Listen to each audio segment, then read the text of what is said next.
Bible verse and worship songs helped you during your pregnancy and after?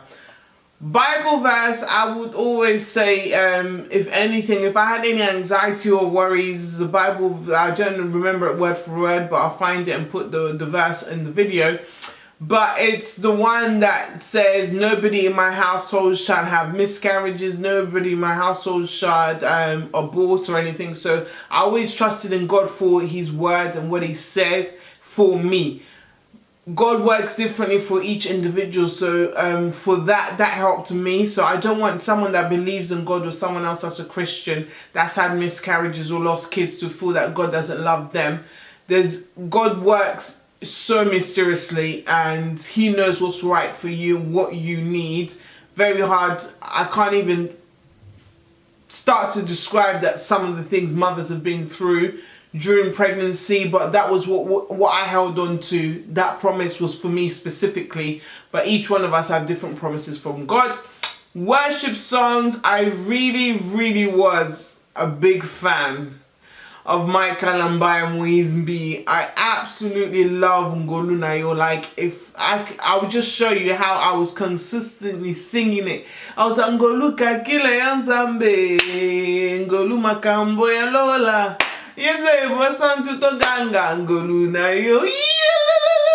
Everything. I just like that song touched me a lot. I just feel like God's glory. Oh, it's just so beautiful to me.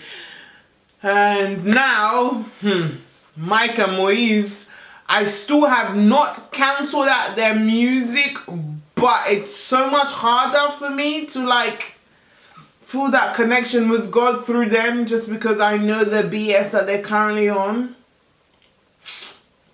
Passive, Ama. How motherhood affected or not your relationship with your husband? It absolutely affects any relationship, motherhood, like whether you're friends, but since you asked for my husband specifically, it absolutely did, because we're in for a shock. I wouldn't say the effects were always negative, sometimes positive. Negative effects came at times like where one of the twins would wake up in the night and I feel like I'm the one that's woken up like the night before the most. So I'll be looking at him and he's fast asleep, or he's too tired on some days to go upstairs and get the milk that I've left upstairs in the fridge and warm it up because I'm too tired to breastfeed. So I'll be looking at him like I'll be angry, I'll be frustrated sometimes if I see him resting and I'm not resting, and vice versa, like, you know, certain things of like how he thinks mothers should be, or how I think fathers should be. Like, there was lots of clashes at the beginning because we were both brand new to it. We don't understand what's going on. We've got 2 kids, crying babies. It was just a lot. So there was a lot of negative effects at the beginning, but then once we got into a routine, it's so great now. Now it's just loads of laughter. We laugh about it. Yeah, and we just understand each other more. We know what this one likes, we know what this one doesn't like, we know what's a trigger button for that one not to do this, and you know, we're now really in sync now, thank God. But newborns can really test out relationships, and it's for the best for you to just truly understand it's a temporary phase. That child will grow out of the crazy stuff that they're doing, and at the end of the day it will be just you and your partner. So you do not neglect your relationships. Do not let all these things that you're tied down with, or you know, all these new experiences just completely take over your relationship. If you have people that can help you, so important, take time out and rest so that you guys can go back to brand new energy. So yeah. Your routine, how you manage your home, yourself, husband and twins. Okay, so this was and still is the hardest thing I could ever do. Okay, how I manage myself, I made sure I forced situations into place. Like after weeks of resting, 6 weeks that you're supposed to have, I already made sure I told my husband that you will be staying with these kids for up to 3 hours by yourself on a Monday and a Thursday, because those are the days that I gave to myself to go to the gym, athletics and track. So I'm a runner. So those days were my time, me time, the things that Gladys loves passionately doing. If I do not do that, I think I will go insane, being stuck at home, looking after crying babies, not having the normalities of my old life. Like, that's something I held on to. So I think it's extremely important that you hold on to something that you love to do. Okay, now with motherhood, it's very difficult for, like, if you have multiples, it's extremely difficult if you have twins to get into a routine. But if you have one child, the quicker you get into a routine, the better your life will be, because you can now plan things around that routine. So whether it's every single day you wake your child up at 10 a.m, make sure you're waking that child up at 10 a.m. If you're going to feed the child by 10:30, make sure you've done it by 10:30. If you're going to feed your child every 3 hours, make sure that you do that every 3 hours. So that way you can, like, plan like how do I describe it? Like, now I have like a routine to me. My routine is so perfect right now, okay? Until COVID came in, but let's not talk about that. I'm tired of talking about COVID. Ugh, whatever. So the routine that I have now is like this. So every single day the twins are up, I wake them up every single day at 9 o'clock. And so I wake them up at 9 o'clock and I make sure I brush their teeth, I've done whatever I need to do, and we're gone upstairs by 9:30. So we've gone away from the bedroom, we've gone into the living room. By 9:30 I feed them, so by 10 o'clock they've eaten. Around 10:30 I give them milk, so between 10:30, 10:30, 11:30, 12:30, 1:30 I let them play, watch TV, do whatever they got to do. So I've got that 3 hours in between. Like, they don't cry as much anymore, especially if they've been fed. So after 3 hours again I give them food, so whether it's a snack, lunch, whatever, I feed them and they're fully eaten. Then I wait 3 hours, then I wait around 3:30, I put them to nap. They nap for an hour to 30 minutes depending how kind I'm feeling. So I let them nap for 30 minutes to an hour, and after they wake up at 4:30, I put their shoes on, their jackets on, whatever, clothes on, and we go and play on the rooftop for half an hour or so. So around half an hour to an hour, 5 o'clock to 5:30. And then at 6 p.m, because my mum lives around the corner, I take them to go and eat at my mum's house because they absolutely adore her food. So whether it's fufu, pondu, whatever, all kinds of Congolese food, they love it. They go and eat there, and I leave them there. Okay, from 6, 7, 8, they stay there, okay, and I come home. I live literally 2 minutes from my mum, and I have just 2 hours to myself, absolutely doing nothing, jackal, chilling, relaxing, okay. And then I pick them up from my mum's at 8. We come back, prepare for bed, and make sure they're asleep by 10 p.m. on a good day. On a very bad day, latest midnight, they're knocked out. And then the next day again, 9 o'clock, we're up again. So yeah, I try and make sure they sleep by 10 p.m. And the husband, I try to make sure I have loads of time for him where possible. When he comes home from work, especially when I've come back from my mum's, I'm like asking questions, conversations, communication. Because right now I'm at home a lot, I'm the one cooking, so I make sure his food is ready for when he's home, because there's nothing like coming home from work, you're tired and there's no food. That used to drive me insane. I used to live in my mum's house, although I know I should be cooking for myself. At my old age, I should even be embarrassed to let you guys know that I used to get upset, but yeah. But anyway, so I make sure his food is done.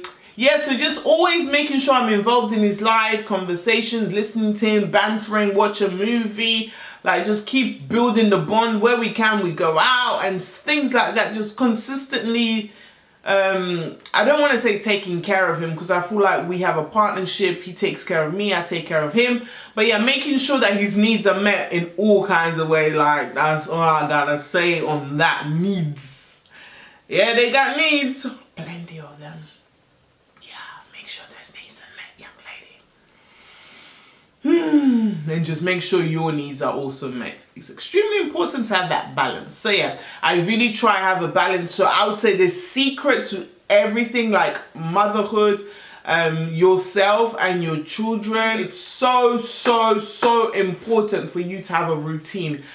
I learned that the hard way. I never had a routine. Routines are so important because they give you that flexibility of changing things, putting things in, taking things out, and it really, really helps. Like, it just helps you see clearer.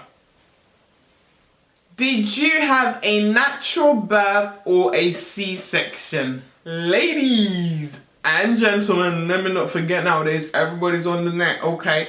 I had a C-section. I had no say in the matter whatsoever. I went to hospital because one of the twins were not moving, and I was told I have pre-eclampsia, and like 3 days after that, I had a full-on C-section. Identical or non-identical twins? I have two completely non-identical twinnies. Ow. The whole experience, ups and downs and body changes. Wow. Okay, so experience-wise, pregnancy-wise, I had kind of an easy pregnancy. I was still working, like I said earlier, and I was still going to work, everything.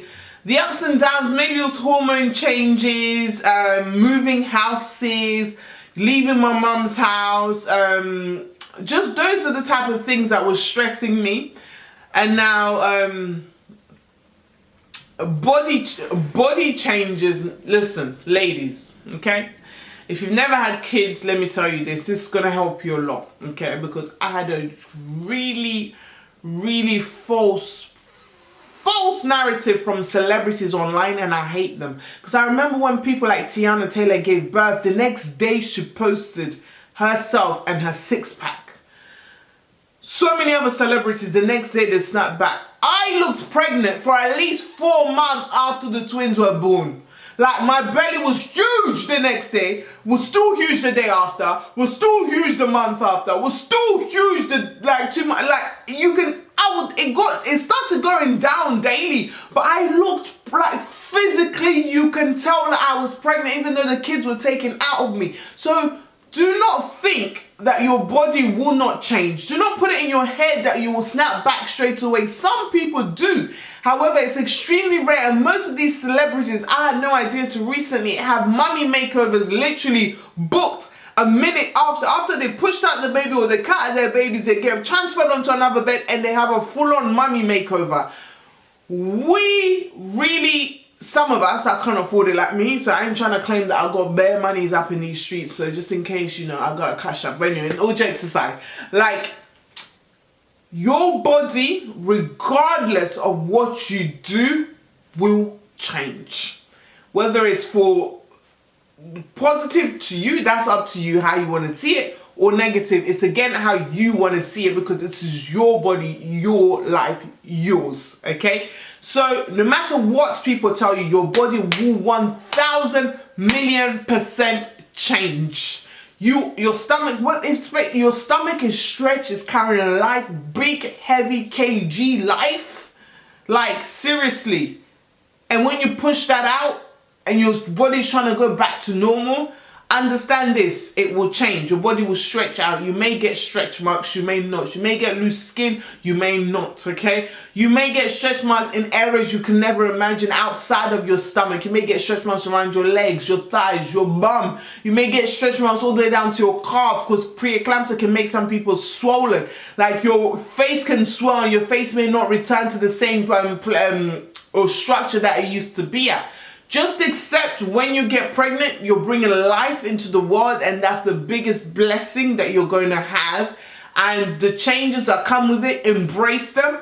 Find ways to love them. If you hate them, find ways to make changes. Like, if it's something like loose skin, like, girl, you gotta accept that, because not amount of sit-ups you can do, there's not amount of gyms you can do, there's nothing. Even you can go on all these YouTube videos, people, they're lying to you, there's nothing you can do. Even stretch marks is the same thing, man. Stretch marks have been around for thousands of years, way before we were born, mate, before our parents' generation. If there was a secret to it that truly works right now, I'm telling you, there'll be no thing such as stretch marks. Everybody will copy it. Stretch mark creams, yeah, they're there to make them fade a little bit, but nah, mate, there's nothing out there for stretch marks that works. Like, You have to accept these things, embrace them, and move on with your life. Because at the end of the day, what is a stretch mark compared to the child's life that you've put onto this world? What is loose skin compared to this life that you've placed into this world? What is fat compared to this life you put into this world? It's just about accepting. Obviously, things like fat, we can make changes. That we can change our diet, we can go exercise. There's so many things we can do. But the most thing you need to do before anything, like I didn't do, is accept the body changes. I really had it in my mind. I was so convinced that Gladys is coming right back. I'm snapping back to the small size 8, size 6 that I was. I'm now like a full-on size 8, like I'm a full size 8. I can fit into a 10. I cannot fit into a 6. I've tried. Yeah. Let's not talk about the length. Okay, I do not stutter. I don't even know why I did that. And like, I did that because I was really remembering a dark place that I was in. Oh, the amount of times I have forced Philip to zip me into size 6 clothing that I just have to let go of. Because now I'm a full-on 8. Like, I'm borderline 10. I'm hitting that level. And it's fine. It took me a long time to accept it. Like, I used to be 60 kg, now I'm 66 kg. I've added on a whole 6 kg and I was like, you know what, I'm gonna starve myself. And yeah, it's just not worth it. Just accept that there will be changes.